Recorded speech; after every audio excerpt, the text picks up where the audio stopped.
Good, మంచి short discussion అయిపోయింది అధ్యక్ష.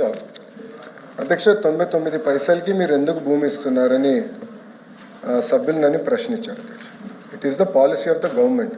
దాని కారణం కూడా ఏంటంటే అధ్యక్ష, వెస్ట్ బెంగాల్లో మీరు చూస్తే ఆనాడు టాటా వాళ్ళు నానో ఫ్యాక్టరీ పెట్టేదానికి వెళ్ళారు అధ్యక్ష. రతన్ టాటా గారు వెళ్తే ఆనాటి పాలకులు ఆ ప్రాజెక్ట్ని తరిమేశారు అధ్యక్ష. నరేంద్ర మోడీ గారు, గౌరవ ప్రధానమంత్రి నరేంద్ర మోడీ గారు, ఆయన గౌరవ ముఖ్యమంత్రిగా గుజరాత్ ముఖ్యమంత్రిగా ఉన్నప్పుడు అధ్యక్ష, టాటా సన్స్ ఆనాడు రతన్ టాటా గారికి అప్పుడు వాట్సాప్ కూడా లేదు అధ్యక్ష, SMS ద్వారా పెట్టి మీకు 99 పైసలకి నేను మొత్తం భూమి ఇచ్చడానికి సిద్ధంగా ఉన్నాను, మీరు రాండి గుజరాత్కి అని ఆయన కోరితే వాళ్ళు గుజరాత్కి ఆ ఫ్యాక్టరీ తీసుకెళ్లారు అధ్యక్ష. మొత్తం ఎకో సిస్టమ్ అనేది ఏర్పడింది అధ్యక్ష. అదే ఆదర్శంగా తీసుకుని ఐటీ ఎకో సిస్టమ్ మన విశాఖపట్నాన్ని ఒక ఐటీ క్యాపిటల్గా రూపుదిద్దించాలనేది మేము ఒక నిర్ణయం తీసుకున్నాం. ఒక ప్లాన్ ప్రకారం మేము ముందలు తీసుకెళ్తున్నాం. ఇక్కడ ఏంటంటే అధ్యక్ష, మొత్తం ఎకో సిస్టమ్ అనేది ఏర్పాటు చేయాలి అధ్యక్ష. ఏపీఐఏసీలు ఐటీ భవనాలు కట్టలేదు అధ్యక్ష, ఎప్పుడు కట్టలేదు.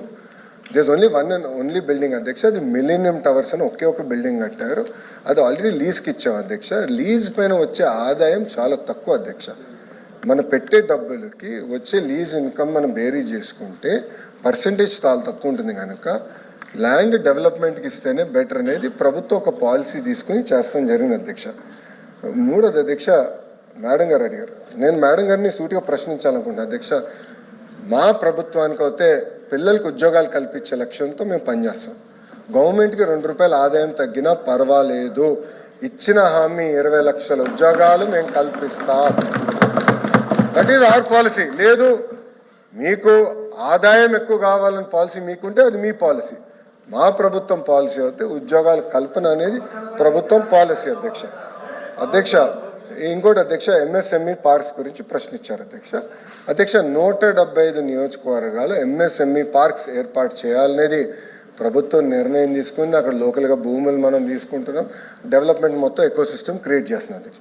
అంతేకాకుండా ప్రైవేట్ పార్క్స్ కూడా చేయొచ్చని మేము పర్మిషన్ ఇచ్చాం అధ్యక్ష. అంటే 10 ఎకరాలున్నా 20 ఎకరాలున్నా 200 ఎకరాలు ఎవరి దగ్గరనైతే భూమి ఉందంటే వాళ్ళు ప్రైవేట్ పార్క్స్గా తయారు చేసుకుని వాళ్ళు ఆ పార్క్లో ఇన్ఫ్రాస్ట్రక్చర్ అంతా ఏర్పాటు చేసి వాళ్ళే అది మార్కెటింగ్ చేసి అమ్మకం పెట్టి వాళ్ళు చేసుకోవచ్చు అధ్యక్ష. దాంట్లో అద్భుతమైన ఉదాహరణ శ్రీ సిటీ. ప్రైవేట్ రంగంలో శ్రీ సిటీ ఉంది అధ్యక్ష. శ్రీ సిటీ ద్వారా ఒక ఎకో సిస్టమ్ అనేది ఆ ప్రాంతంలో కూడా ఏర్పడింది అధ్యక్ష. ఇంకోటి AMTZ అధ్యక్ష, విశాఖపట్నంలో మెడికల్ డివైసెస్ మ్యానుఫ్యాక్చరింగ్ కూడా ఒక ఎకో సిస్టమ్ ఏర్పాటు చేశాం అధ్యక్ష. మీరు చూస్తే ఈరోజు ఒక వైబ్రెంట్ ఎకో సిస్టమ్ ఉంది అధ్యక్ష. It is first of it's kind. భారతదేశంలో ఏ రాష్ట్రం లేని విధంగా మెడికల్ డివైసెస్ మ్యానుఫ్యాక్చరింగ్ కూడా ఒక అద్భుతమైన ఎకో సిస్టమ్ ఏర్పాటు చేశాం అధ్యక్ష. ఇప్పుడు సాలాపూరే సత్వాది అడిగారు అధ్యక్ష. మేడం గారు దయచేసి వెళ్ళి హైదరాబాద్లో ఒకసారి చూడాలి అధ్యక్ష. ఐఎమ్ రిక్వెస్టింగ్ ఎవ్రీవన్, మీరు వెళ్ళి దయచేసి చూడండి.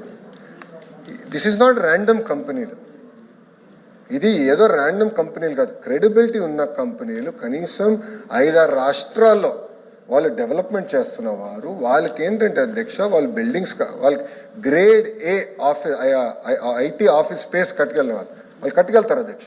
Grade A IT office space కట్టుకెళ్తారు. దాంతో మొత్తం ఎకో సిస్టమ్ ఏర్పడుతుంది. వాళ్ళే మళ్ళీ తీసుకెళ్ళి జాయింట్ మార్కెటింగ్, GCC అందరికీ మేము మార్కెటింగ్ కలిసికట్టుగా చేయగలుగుతాం అధ్యక్ష. లేదంటే ఇప్పుడు GCCs ఎందుకు వస్తాయి అధ్యక్ష? విశాఖపట్నం ఎక్కడుంది అధ్యక్ష? Grade A IT office space లేదు అధ్యక్ష విశాఖపట్నంలో. అధ్యక్ష, మేము ఫస్ట్ డావోస్ మీటింగ్లో నేను కాగ్నిసెంట్ చైర్మన్ కలిసిన రవి గారు నేను కలిసినప్పుడు ఐ కమిటెడ్, 99 పైసకి నేను భూమి ఇస్తాను, నేను కమిటెడ్.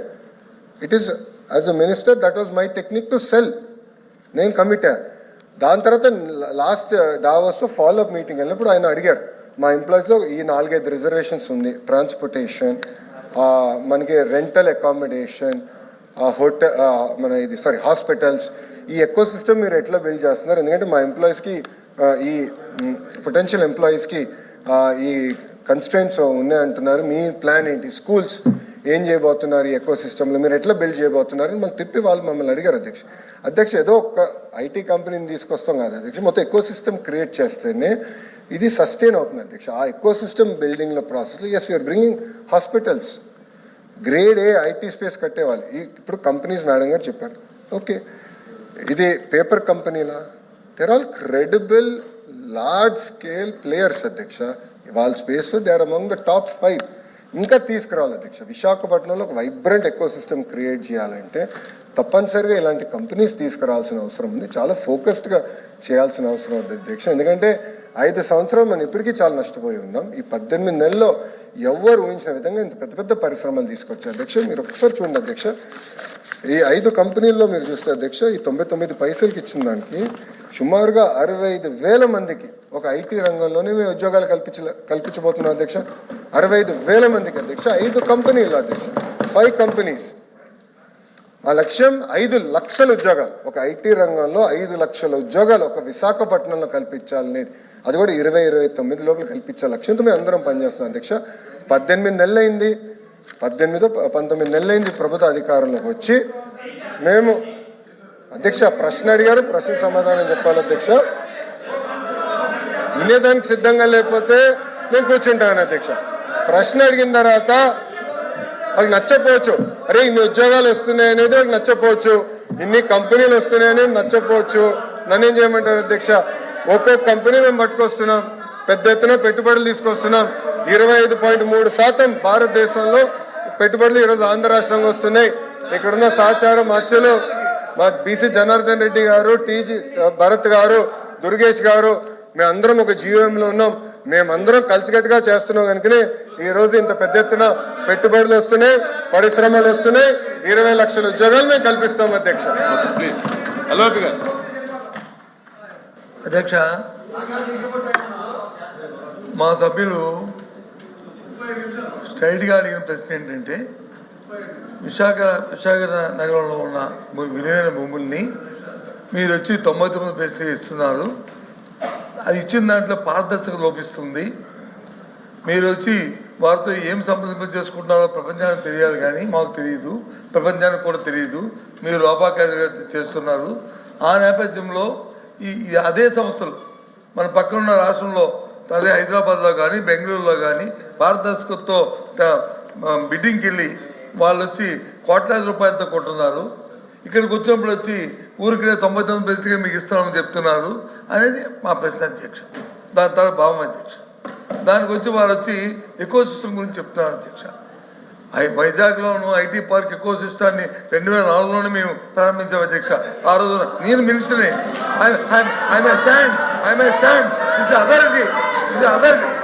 ఐటీ పార్క్ ని ఐటీని మీరు స్థాపించారు. బీజేపీ అధ్యక్ష. మీరు కాదు మీ నాన్నగారు అని చెప్తారు, మీ తండ్రి గారు అని చెప్తారు. 2014, 2019 ఏం చేయాలో చెప్పండి. ఏదైతే 2019లో అధ్యక్ష 2019లో జగన్మోహన్ రెడ్డి అధికారంలోకి వచ్చిన తర్వాత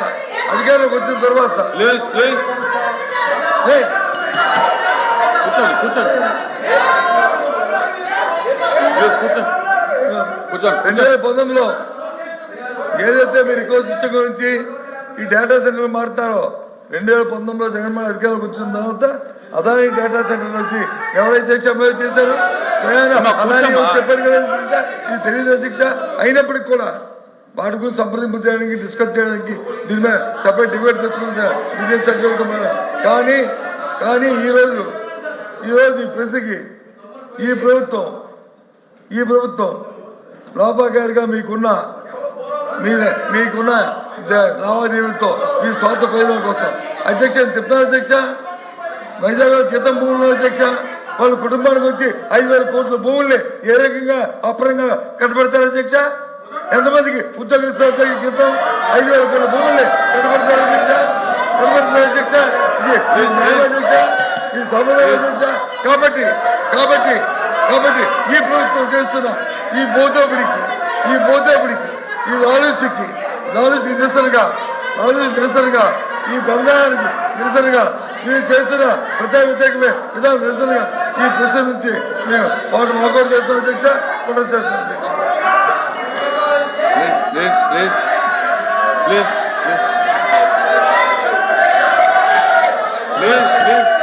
మంత్రి గారు అధ్యక్ష ప్లీజ్ శ్రీకాంత్ కూర్చోండి. శ్రీకాంత్ కూర్చోండి అధ్యక్ష. అమ్మా కూర్చోమ్మా. అధ్యక్ష అధ్యక్ష అధ్యక్ష నేను ఇప్పుడు 5 కంపెనీలకి మేము ఒక్క నిమిషం 5 కంపెనీలకి మేము భూములు కేటాయిస్తాం జరిగింది 99 పైసల్లో.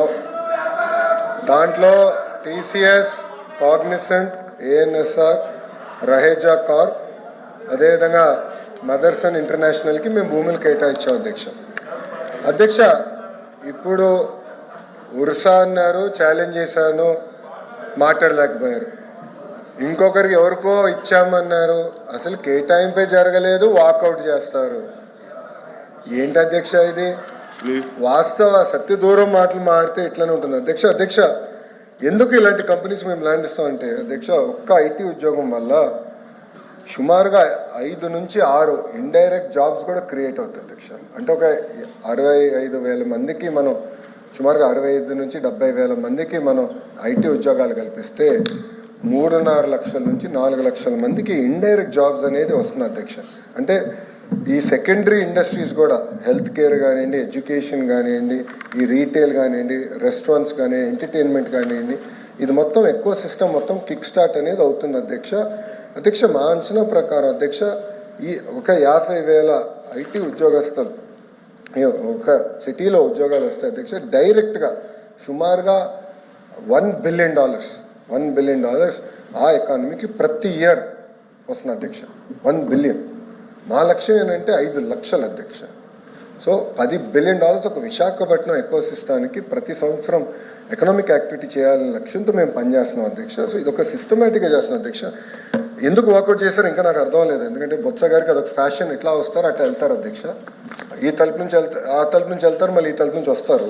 అదొక ఫ్యాషన్ కింద మారింది అధ్యక్ష. మేము చాలా ట్రాన్స్పరెంట్గా పారదర్శకంగా మేము ఇచ్చాం, కేటాయింపులన్నీ ఇచ్చాం.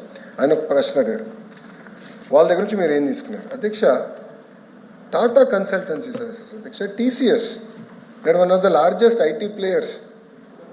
ఎస్, నన్ను క్రిటిసైజ్ చేయాలంటే ఒక విషయంలో క్రిటిసైజ్ చేయొచ్చు అధ్యక్ష. నేను బాంబే హౌస్కి వెళ్ళాను, టాటా సన్స్ చైర్మన్ చంద్ర గారు ఒకసారి రా, I want to discuss with you అంటే నేను ఆయన బాంబే హౌస్కి వెళ్ళాను. ఆ బాంబే హౌస్లో ఒక కప్ టీ ఇచ్చారు అధ్యక్ష. నేను క్రిటిసైజ్ చేయండి, టీ గురించి క్రిటిసైజ్ చేయండి, no problem, that's it. Second, వాళ్ళు ఏమి అడిగారు? కాగ్నిసెంట్ క్రిటిసైజ్ చేయొచ్చు అధ్యక్ష, ఎందుకంటే నాకు ఒక కప్ కేక్ ఇచ్చారు అధ్యక్ష. నేను వాళ్ళ ఆఫీస్కి వెళ్ళినప్పుడు, డావోస్లో వాళ్ళ షాలేకి వెళ్ళినప్పుడు, ఆ రోజు నా పుట్టినరోజు అధ్యక్ష, ఒక కట్టెసీగా కప్ కేక్లో క్యాండిల్ పెట్టి నా చేత బ్లో చేయించారు అధ్యక్ష. సింపుల్. నేను క్రిటిసైజ్ చేయాలంటే అది క్రిటిసైజ్ చేయండి, అంతేగాని ఆధారాలు లేకుండా ఏదో చేసాం అధ్యక్ష. మేము ఒక లక్ష్యంతో పెట్టుకున్నాం, ఉద్యోగాలు కల్పించాలనేది మా లక్ష్యం. It's a prerogative of this government. నేను అడిగాను వాళ్ళని, మాకు ఇన్కమ్ కన్నా ఉద్యోగాలు మా లక్ష్యం, మేము ఉద్యోగాలు కల్పిస్తున్నాం, మేము ఎక్కడా లాలుచి పడాల్సిన అవసరం మాకు లేదు అని మేము చాలా స్పష్టంగా చెప్పాం అధ్యక్ష.